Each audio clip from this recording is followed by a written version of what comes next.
Glória a Deus, que bom estarmos mais uma vez aqui, amém? Nós estamos falando então nessa série sobre o plano de Deus. Eu quero ler com você João capítulo 15, versículo 15. Ou melhor, o tema exato, né? Deus tem um plano. João 15:15 diz assim: já não vos chamo servos, porque o servo não sabe o que faz o seu senhor, mas tenho-vos chamado amigos, porque tudo quanto ouvi de meu Pai vos tenho dado a conhecer. Gente, essa série que eu tenho pregado sobre Deus tem um plano, ela não é nenhuma novidade, ela fala dos fundamentos da fé. Mas é impressionante como nós somos capazes de errar justamente nos fundamentos. Como a gente precisa refletir sobre isso, porque muitas vezes a igreja se afastou das coisas mais essenciais. Só para vocês terem uma ideia, quando Lutero se levanta, traz princípios que provocam uma reforma na igreja e um movimento tão gigantesco, a grande descoberta de Lutero foi a salvação pela fé, que é aquilo que é mais óbvio nas escrituras do Novo Testamento. Então, Deus tem um plano e nós precisamos entender esse plano na sua inteireza e precisamos viver esse plano, amém? Então, eu quero começar hoje, o nosso tema é sobre Deus tem um plano e é um plano de comunhão, é um plano de relacionamentos, amém? Então, eu quero fazer uma pergunta para você, para a gente iniciar. Por que as pessoas buscam a Deus?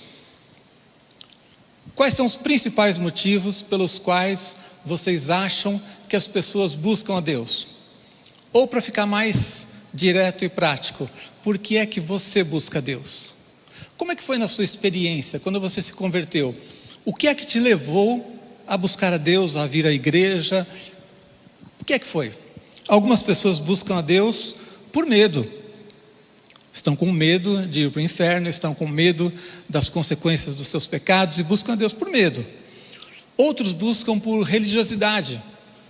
Eles sabem que existe algo eterno, existe algo além desse mundo, e eles procuram então definir uma religião para a sua vida, né? E buscam por religiosidade, ou porque foram ensinados dentro de uma religiosidade. Muitos, acho que aqui tem muita gente, buscam a Deus porque precisam de um socorro. Quem buscou a Deus inicialmente porque precisava de um socorro? Estavam numa situação em que por algum motivo precisava de uma solução que você não conseguia encontrar sozinho. Muitos buscam hoje em dia também procurando prosperidade, por necessidade material, financeira. Outros buscam a Deus simplesmente porque querem ter um conhecimento do sobrenatural. Querem conhecer as coisas espirituais. Outros buscam a Deus por amor, por gratidão. Olha, eu quero dizer para você que todos esses motivos e outros que eu talvez não tenha dito aqui, são válidos. Como ponto de partida, muitas vezes pode ser o medo, pode ser a necessidade financeira, pode ser um socorro, não importa qual foi o motivo inicial que fez você buscar a Deus. Mas a gente precisa entender do ponto de vista de Deus o que é que Ele quer, qual é o plano de Deus, amém?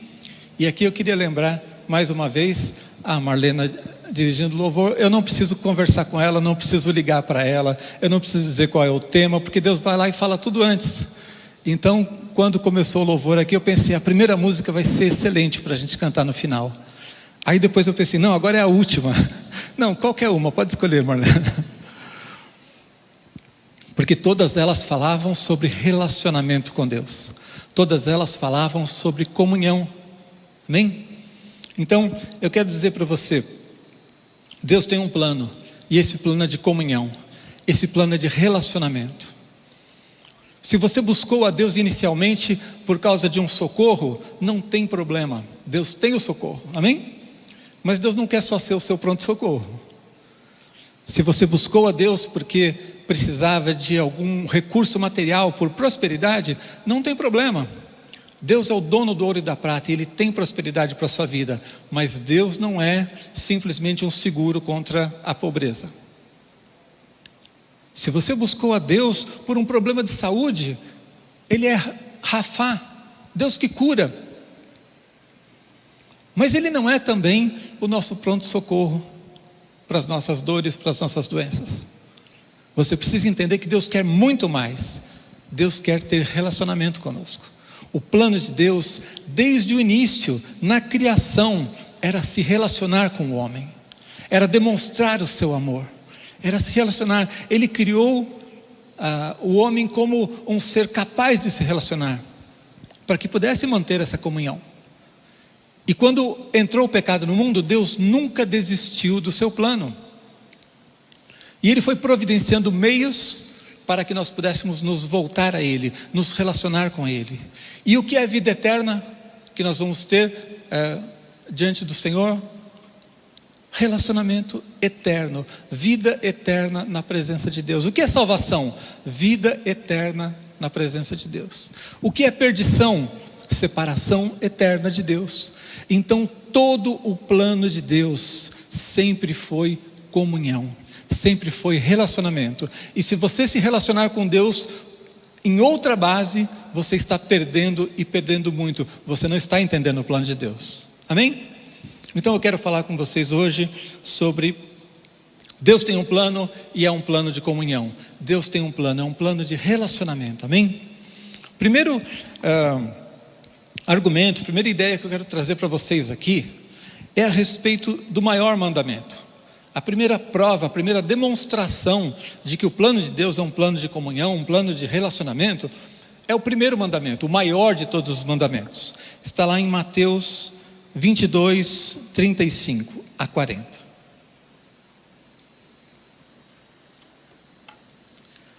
Mateus 22, 35 a 40 diz: E um deles, intérprete da lei, experimentando, lhe perguntou: Mestre, qual é o grande mandamento da lei?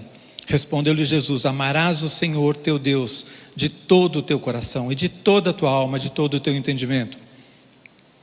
Esse é o grande e primeiro mandamento. O segundo, semelhante a este, é: amarás o teu próximo como a ti mesmo. Desses dois mandamentos dependem toda a lei e os profetas. Então o primeiro, o maior de todos os mandamentos é amor. Deus nos manda amá-lo de todo o coração e amar ao próximo como a nós mesmos. Deus quer que nós nos relacionemos como família, e Deus quer que nós nos relacionemos com Ele como Pai. E não existe amor sem relacionamento, não existe amor sem comunhão. Eu não amo alguém e desejo vê-lo longe, sim ou não? Se você tem inimigos, espero que não os tenha, inimigo você quer ver longe, mas quando você ama alguém, você quer ver perto, próximo, junto de você. Eu me lembro que quando eu tinha 20 e poucos anos, eu tinha uma oficina de pintura de carros, e os amigos às vezes iam lá e diziam assim: olha, vê lá, hein, faz um preço de amigo. E eu respondia para eles assim: eu só trabalho para amigos, os inimigos nem passam aqui na porta. Amigos a gente quer ter perto, amigos a gente se relaciona, amém? E quando Deus diz que o maior de todos os mandamentos é o amor, é porque Ele quer se relacionar com você. Mas e Deus também nos ama? Porque Ele mandou que nós o amássemos e amássemos o próximo. Mas Deus também nos ama? Claro! O versículo mais conhecido de toda a Bíblia, João 3,16, porque Deus amou o mundo, Ele começou, partiu dele a iniciativa. Deus amou o mundo de tal maneira que deu seu Filho unigênito, para que todo aquele que nele crê não pereça, mas tenha a vida eterna. Então em toda a Bíblia o plano de Deus é claro, é se relacionar, é restaurar a comunhão que foi perdida quando o pecado entrou na humanidade. Se você continua se relacionando com Deus na base simplesmente de troca, na base de buscar solução para os seus problemas, na base de encontrar prosperidade, ou na base da religiosidade, você está perdendo, e perdendo muito. Você pode até começar, você pode buscar a Deus inicialmente por qualquer desses motivos, mas quando você encontra Jesus, quando você é encontrado por Ele, quando você descobre o amor de Deus, quando você entende o que Jesus fez por você, você precisa buscá-lo para ter comunhão, para se relacionar, amém? Você não pode buscar a Deus simplesmente no domingo para cumprir um compromisso religioso. Você não pode buscar a Deus de vez em quando. Você não pode buscar a Deus só quando tem um problema, uma luta. É preciso amar a Deus, e amar a Deus de todo o coração.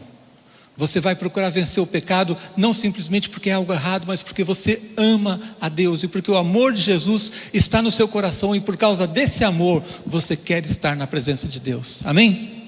Então, todas aquelas outras questões podem existir no início, mas nós precisamos entender que temos que andar com Jesus, que Ele nos ama e que nós precisamos amá-lo.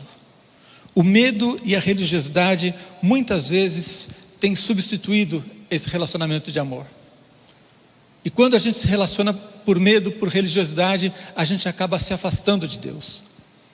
O medo não faz você se aproximar de alguém, faz você se afastar. A primeira reação quando você tem medo é dar um passo atrás ou fugir. Então nós não podemos nos relacionar com Deus o tempo todo baseado no medo. Nós não podemos nos relacionar com Deus baseados na religiosidade, porque a religiosidade é um substituto falso para a comunhão. Religiosidade significa praticar rituais sem vida, significa obedecer tradições sem vida. Deus quer se relacionar com você baseado no amor. Ele te ama, Ele quer que você o ame e que você o conheça. Então nós precisamos examinar a nossa vida e ver se há em nós algum desses substitutos do amor pautando a nossa relação com Deus. Nós precisamos nos relacionar com base no amor. Então Deus nos ama, Ele continua nos amando apesar do pecado, Ele continua nos trazendo para perto de si, e nós não podemos deixar que qualquer tipo de pensamento ou entendimento errado nos afaste do amor de Deus. Então eu quero lembrar a você aquela pergunta inicial: por que é que as pessoas buscam a Deus? Por que é que você busca a Deus? Que seja por causa do amor, amém? Que seja por causa do grande amor de Deus que foi demonstrado por Jesus ali na cruz, e que você responda a esse amor amando também a Deus, e que isso seja a base do teu relacionamento. Que você não se relacione com Deus de vez em quando, em alguns momentos, mas que Ele seja presente na tua vida para sempre, amém? Pode aplaudir o Senhor? Antes de ir para o próximo ponto, quero dizer uma coisa para vocês. Muitas pessoas nos escrevem hoje em dia através das redes sociais. Sabe qual é a pergunta mais frequente de todas? Sabe qual é o problema que mais aflige as pessoas que estão mantendo contato com a gente através do YouTube, das redes sociais? Pastor, será que eu perdi a minha salvação? Será que Deus me ama ainda porque eu cometi um pecado?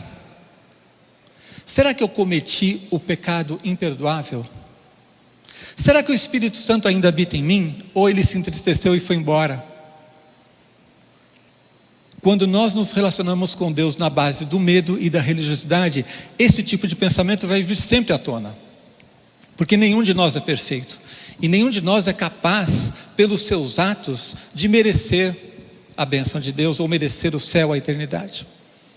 Só quando a gente entende o amor de Deus e a gente se relaciona com Deus na base do amor, esse medo todo vai embora. O amor lança fora o temor, amém? Segunda verdade que eu quero trazer para vocês aqui, que nos ajuda a entender esse plano de Deus baseado no amor, baseado no relacionamento, baseado na comunhão, é o distintivo da nova aliança, a quebra do paradigma da religiosidade. Aqui eu vou ampliar um pouquinho aquilo que eu falei no primeiro ponto. A nova aliança quebra o paradigma da religiosidade. Há uma mudança na nova aliança muito clara sobre como nos relacionamos com Deus.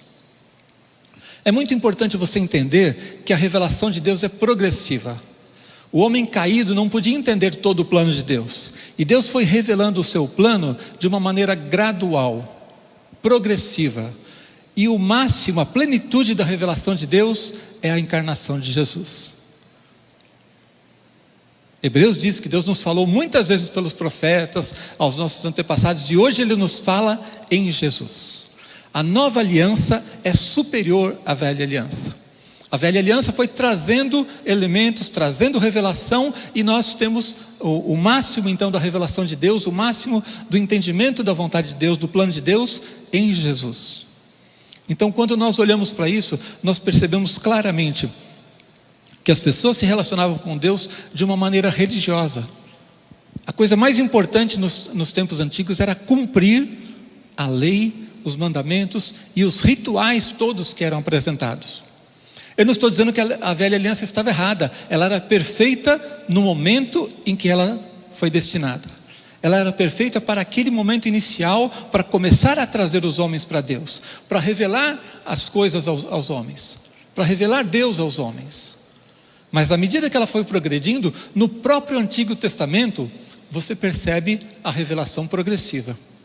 Lá em Oséias, por exemplo, capítulo 6, versículo 6, Deus diz assim: pois misericórdia quero e não sacrifício, e o conhecimento de Deus mais do que holocaustos.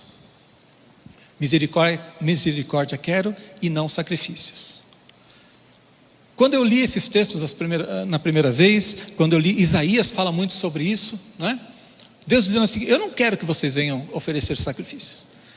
E aí eu dizia: mas espera aí, não foi Deus que instituiu os sacrifícios? Não foi Deus que instituiu os princípios da velha aliança? Como é que Ele agora está dizendo que Ele não quer? Simplesmente porque as pessoas foram transformando aquilo que era para ser um meio de relacionamento, um meio deles se aproximarem de Deus, saberem que existia a possibilidade de um perdão. Eles transformaram isso num ritual, um ritual frio, um ritual sem vida, sem comunhão.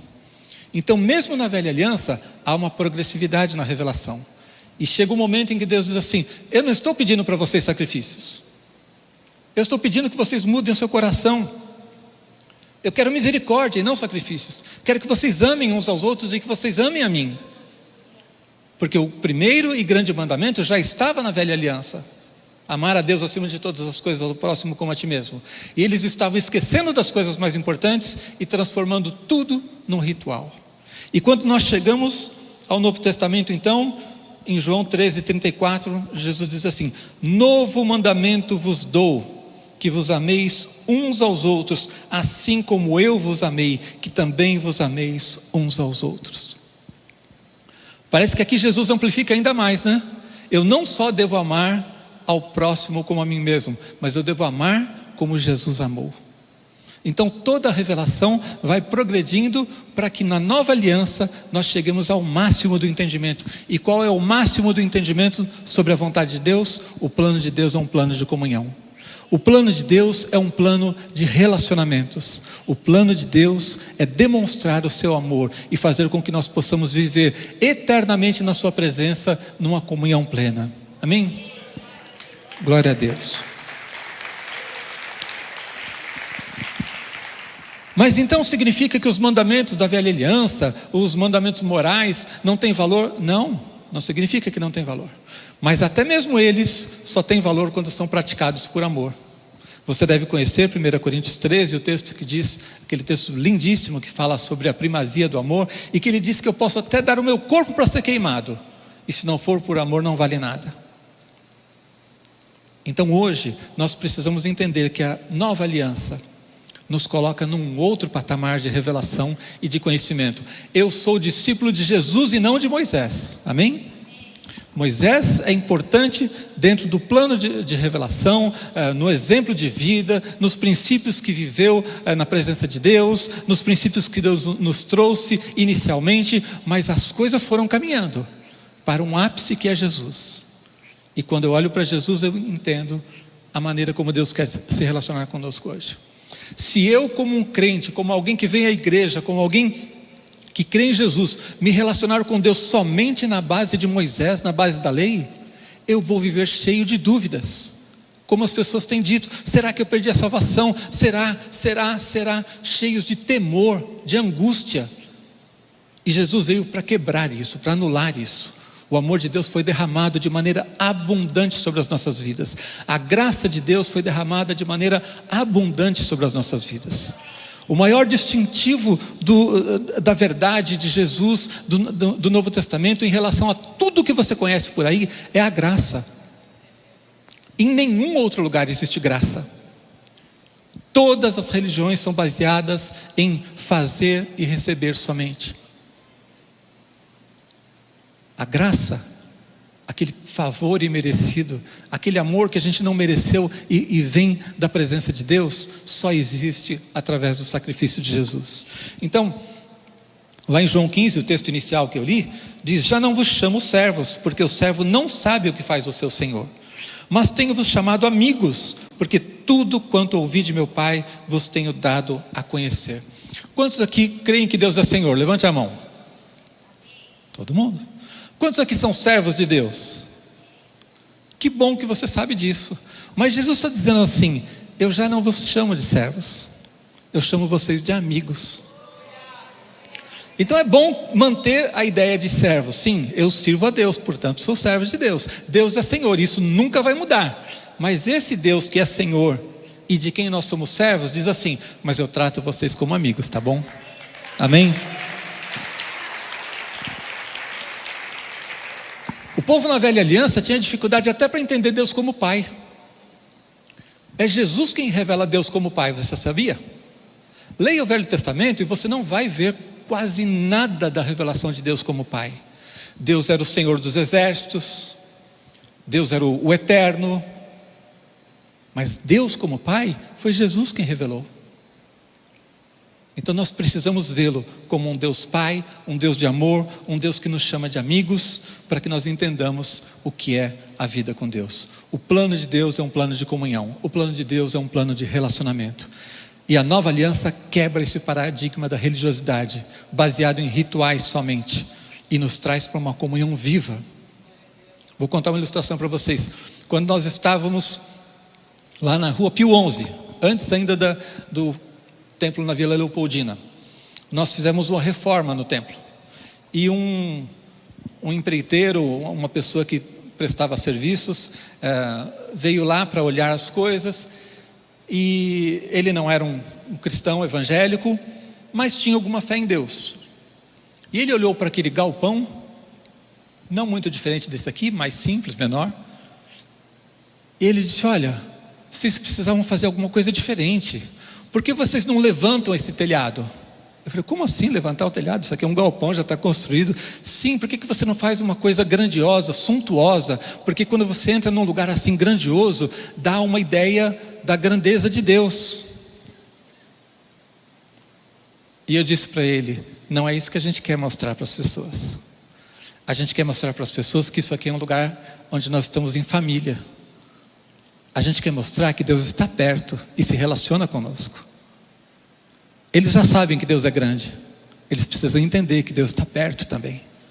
Amém? Então aquela pessoa tinha aquela ideia antiga. Você já entrou em alguma grande catedral? Especialmente no Brasil tem algumas, mas quando você vai a grandes monumentos religiosos do passado, eles eram gigantescos, construídos de uma maneira muito fria, impessoal, e tudo fazia você ter a ideia então de que o eterno é algo muito grande, mas muito distante. E não é isso que nós queremos. Nós queremos uma igreja onde todo mundo entenda que Deus amou o mundo de tal maneira que deu seu Filho unigênito, para que todo aquele que nele crê não pereça, mas tenha vida eterna. Amém? Terceiro e último ponto que eu quero mostrar para vocês, ampliando agora esse segundo, é sobre a obra de Jesus, a remoção das barreiras. Preste atenção, olhe para a vida de Jesus, olhe para o ministério de Jesus, olhe para os ensinos de Jesus, olhe para o Evangelho e veja como tudo o que Jesus fez foi para quebrar barreiras. A primeira grande barreira que tinha que ser quebrada era a do pecado. O pecado era a maior barreira de todas. Nós estávamos inaptos, incapazes de nos relacionar com Deus por causa do nosso pecado. A Bíblia diz claramente que o pecado faz separação entre Deus e o homem. Isaías 59, 1 e 2 diz: eis que a mão do Senhor não está encolhida para que não possa salvar. Ou seja, o problema não é Deus, não é Deus que encolheu a sua mão, nem agravado o seu ouvido para não poder ouvir, mas as vossas iniquidades fazem separação entre vós e o vosso Deus, e os vossos pecados encobrem o seu rosto de vós, para que não vos ouça. Isso é o que a velha aliança nos revelou, que nós estávamos numa situação terrível, triste, de pecado, de separação. E essa é a primeira coisa que nós precisamos entender para que a gente entre no relacionamento com Deus. Precisamos aceitar que existe um problema. E esse problema se chama pecado. E todos nós somos pecadores. E o pecado nos afasta de Deus. Impede que esse Deus santo possa ter comunhão conosco. Jesus veio então para romper, para acabar com essa barreira. E lá em Colossenses 2, 13 e 15 diz assim: e a vós outros que estáveis mortos pelas vossas transgressões e pela incircuncisão da vossa carne, vos deu vida juntamente com Ele. Nós temos vida juntamente com Ele, é num relacionamento com Deus.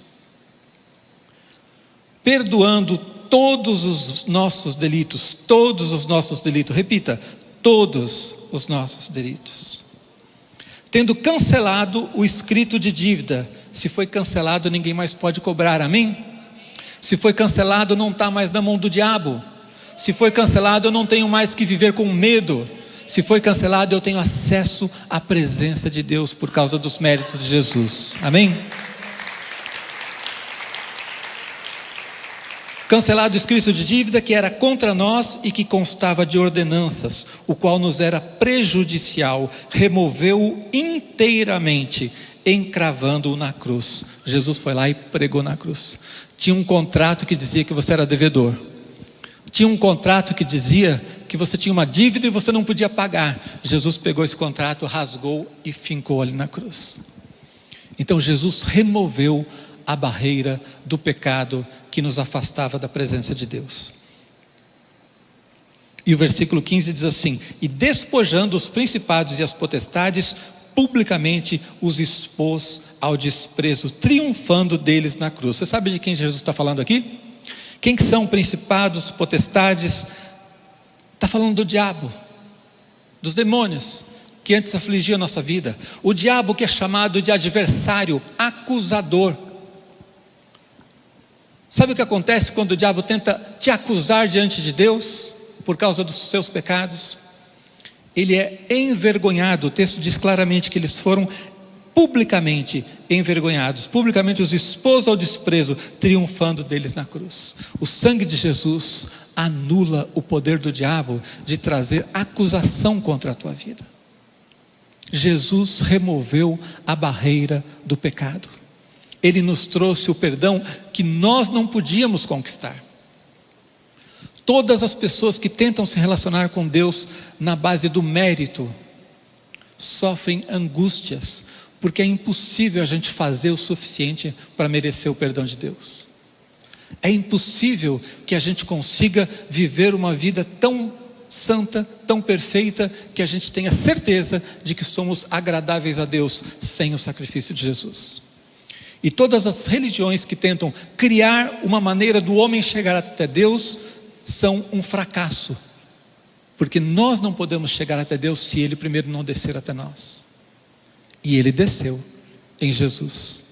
Então, quando nos relacionamos com Deus pensando que rituais vão nos salvar, quando nos relacionamos com Deus pensando que algum tipo de sacrifício vai nos salvar, quando a gente cria meios de se autoflagelar, e tem muita gente se autoflagelando hoje.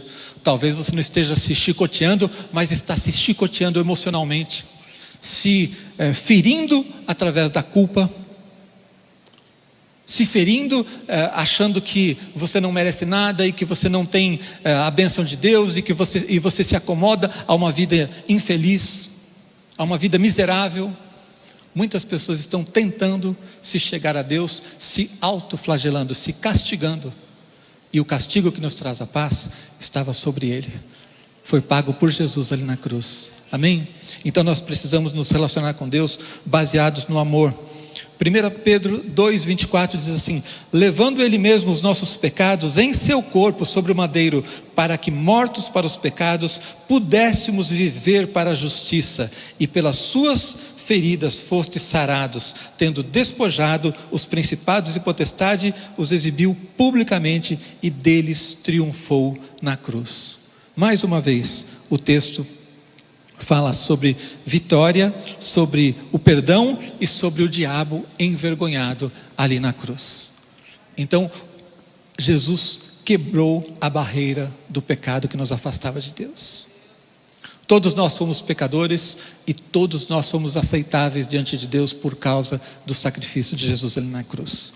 A segunda barreira que Jesus quebrou foi a barreira étnica. Porque inicialmente na velha aliança, Deus precisou formar um povo para começar a se revelar ao mundo. Você sabe que todos os povos antigos eram politeístas? A primeira revelação de fato sobre Deus ser um só foi quando Deus então começa a formar um povo. Deus chama Abraão, Deus depois traz a lei através de Moisés, e ele começa a formar um povo, mas Deus não formou um povo porque ele queria só um povinho.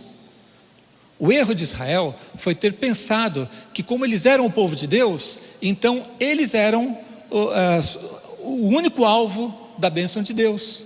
Deus trouxe Israel como instrumento. Eles eram o povo de Deus para revelar a glória de Deus ao mundo inteiro. Então, quando Jesus vem, agora a salvação é para todo aquele que nele crê.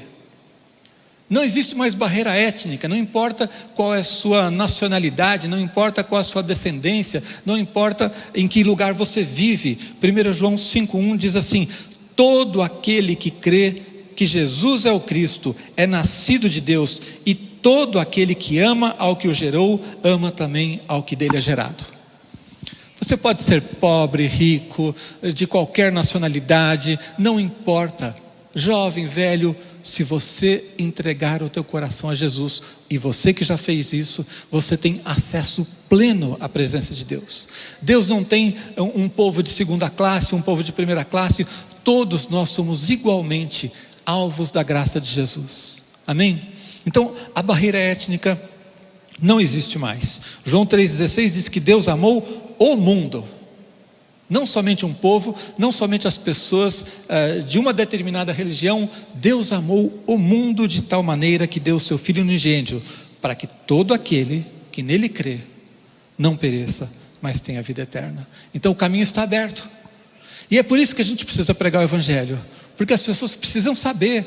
A boa notícia do Evangelho é essa: o acesso está disponível para eles, mas eles precisam crer, eles precisam decidir, eles precisam buscar, eles precisam conhecer esse Evangelho, senão vão continuar tentando viver um relacionamento com Deus religioso, em que parte daqui para cima, tentando encontrar um caminho. O caminho já veio, e veio através de Jesus, amém? E a terceira e última barreira que Jesus veio romper é justamente a barreira ritual. Lá em João 4,23 diz assim: mas vem a hora, e já chegou, em que os verdadeiros adoradores adorarão o Pai em espírito e em verdade, porque são esses que o Pai procura para seus adoradores.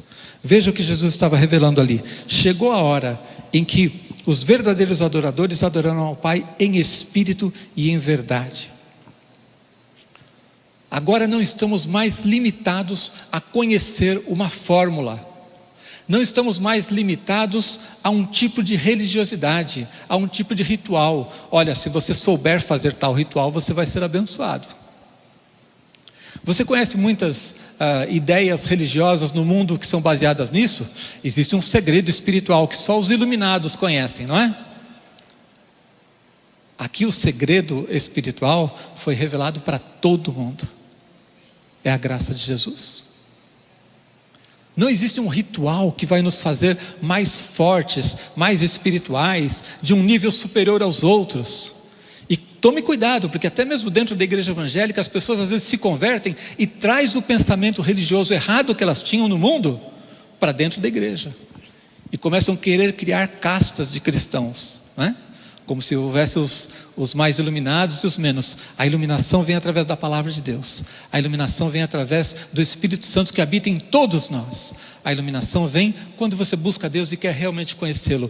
Nós podemos então andar na presença de Deus, e não importa onde você esteja. Sabe, você não está na presença de Deus só quando está reunido aqui. Muitos cristãos até hoje estão mantendo um pensamento religioso, um pensamento ritual, e quando não estão no culto, eles acham que Deus não está tão presente na sua vida. Muitas pessoas têm propositalmente mantido um relacionamento frio com Deus, não entendem que o plano de Deus é um plano de comunhão, se mantêm mais ou menos longe de Deus para poderem viver a sua vida mais ou menos mundana. E aí quando eles precisam mesmo de alguma coisa, quando o calo aperta, quando a situação fica difícil, aí eles vão procurar um irmãozinho de oração para orar por eles. É pecado, gente. Viver longe de Deus, propositalmente, viver uma vida mais ou menos, e depois ficar procurando os que buscam frequentemente a Deus para ter uma solução, é criar um ídolo, é criar um intermediário, quando Jesus veio para acabar com os intermediários. Jesus veio para acabar com as barreiras, veio para abrir um caminho direto de você com o Senhor nos céus. Você tem um caminho livre, um caminho direto para a presença de Deus, e se você abrir mão disso, você está optando por uma vida miserável, optando por uma vida medíocre, optando por viver uma vida mais ou menos, onde você pode manter certos pecados, onde você pode cuidar da sua vida sem precisar perguntar nada para Deus, e aí na hora que a coisa der errado, você vai lá, irmão, por favor, ora por mim.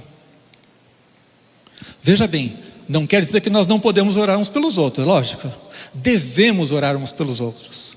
Não quer dizer que você não deve buscar ajuda de oração quando você tem uma luta especial, claro que deve, a comunhão é para isso mesmo. Não quer dizer que não existam pessoas mais maduras que podem te ajudar no momento que você está fraco, claro que sim, tudo isso é bom. O errado é fazer isso de propósito, o errado é viver longe de Deus de propósito, viver longe de Deus numa vida de uma comunhão fria, mais ou menos, e na hora do aperto só buscar a Deus. Deus tem um plano, e esse plano é um plano de comunhão. Deus tem um plano, e esse plano não é um plano de rituais, é de vida com Deus, amém? O acesso então foi democratizado. Agora nós não dependemos de um sacerdote, de um lugar específico para Deus nos abençoar. Imagine, você sai de férias, está viajando, longe, e aí você precisa buscar Deus, e Deus não vai te atender porque você não está no templo? Deus não vai te atender porque não tem um pastor para orar por você? Não, o acesso é livre, democrático, é pleno.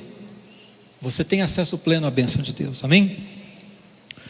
1 Timóteo 2,8 diz assim: quero pois que os homens orem em todo lugar. Não é só no domingo, não é só no templo, não é só quando está na igreja. Em todo lugar, levantando mãos santas, sem ira nem contenda. Então, eu vi certa vez um pastor, um falso pastor, pregando na TV, e ele dizia assim: olha, nós vamos ter um culto aqui na rua tal hora, e você vem aqui porque Deus vai te abençoar. Até aí tudo bem, está tudo certo. E ele disse assim: mas se você não tem fé, venha sem fé mesmo, porque você vai ser abençoado pela minha fé. Eu falei, começou a ficar nublado. Se ele está desafiando a pessoa a vir, mesmo estando fraca, e que ele vai ajudá-la, ok, está tudo bem. Mas eu comecei a perceber que o discurso dele ia caminhar para um lugar errado. E aí houve um momento que ele disse assim: e se você tem fé, guarde a sua fé na gaveta, porque eu sou o homem que Deus escolheu para te abençoar nessa noite. Aí não dá para continuar a ouvir. Jesus não dizia isso. Jesus dizia, quando curava alguém, ele dizia assim: a tua fé te salvou. Jesus curava alguém, ele dizia assim: grande é a tua fé. Ele nunca disse: guarde a sua fé na gaveta, porque eu vou te abençoar. E ele podia dizer, ele tinha autoridade para fazer isso, ele tinha autoridade para te abençoar do jeito que ele quisesse, mas ele não dizia isso. Ele fazia questão de frisar a tua fé. Você precisa buscar, você precisa se relacionar com Deus. Então muitas vezes existem pastores, igrejas, nesses movimentos modernos que nós vemos nos nossos tempos, que estão negando o que Jesus fez. Jesus veio derrubar as barreiras, e em vez de ensinar as pessoas a buscar a Deus, cientes de que não existe barreira, Eles estão criando barreiras, estão criando intermediários, estão criando uma burocracia. Você vai ser abençoado se você fizer a campanha de tal jeito, se você der isso. Tem sempre, se você falar com tal pastor, se tal apóstolo orar por você. E aí começam a aparecer todo tipo de desvios, criando barreiras, quando Jesus veio derrubar as barreiras. Você pode hoje entrar na presença de Deus. Você que está me ouvindo aí pela internet, você pode se sentir fraco, pequeno, você pode ter pecado por muito tempo, você pode ter cometido os piores pecados. Deus te ama, Jesus morreu na cruz por você, e se você se arrepende dos seus pecados, se você clama a Deus, Ele vai derramar graça sobre a sua vida, vai te trazer restauração no nome de Jesus, amém? Glória a Deus. Eu queria convidar você a ficar em pé um instante e orar a Deus. Como eu disse, essa mensagem não é uma novidade, mas pode estar sendo uma novidade para muita gente, porque nós erramos nas coisas essenciais. Deus tem um plano e muitas vezes a gente não conhece o plano de Deus. A gente está vivendo a nossa vida com Deus baseado em conceitos ou preconceitos que nós temos, em religiosidade que a gente aprendeu lá no mundo. A gente está se relacionando com Deus, talvez baseado em feridas que a culpa trouxe nos nossos corações. A gente precisa conhecer o plano de Deus. E o plano de Deus está em Jesus. Ele nos chamou não somente para ser o nosso socorro nos momentos difíceis, embora Ele seja. Não somente para trazer cura quando você está doente, embora Ele tenha cura para nós. Ele nos chamou para comunhão, para relacionamento. Ele nos chamou para destruir as barreiras que foram criadas pelo pecado e nos levar para estarmos eternamente na sua presença. E aí, mesmo que eu passe por lutas aqui, eu sei que eu estou com Deus e que Deus está comigo. Eu sei que eu tenho um destino eterno. Eu sei que eu tenho comunhão com o Pai. Eu sei que Jesus morreu na cruz no meu lugar e que não existe nada nesse mundo que possa me separar dele. Nada pode nos separar do amor de Deus que está em Cristo Jesus. Então eu quero convidar você nessa manhã a renovar a sua comunhão com Deus, renovar a sua mente e a maneira como você se relaciona com Deus.